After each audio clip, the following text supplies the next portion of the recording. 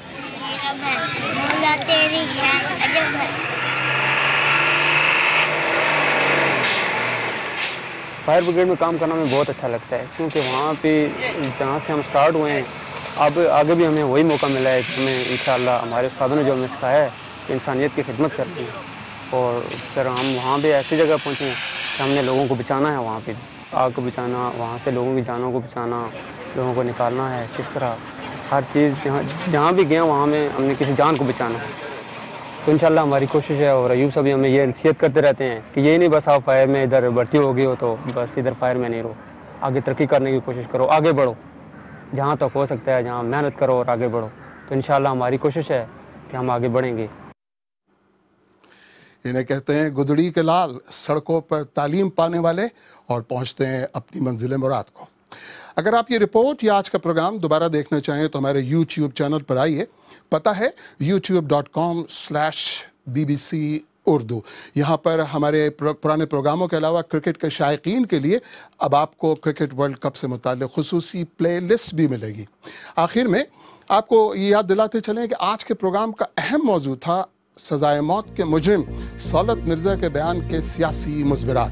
ہم نے ان کے بیان کی قانونی حیثیت پر بات کی اور تجزیہ کیا کہ ان کی طرف سے پاکستان کی ایک بڑی سیاسی جماعت متحدہ قومی موومنٹ کی قیادت پر لگنے والے سنگین الزامات کا اس وقت کیا مقصد ہو سکتا ہے. اگر آپ چاہیں تو مجھ سے اور ہماری ٹیم کے دیگر ساتھیوں سے ٹویٹر پہ بھی رابطہ کر سکتے ہیں. میرا ٹویٹر ہینڈل ہے @شفیع_نقی_جامعی. اس کے ساتھ ہی سیربین اختتام کو پہنچا.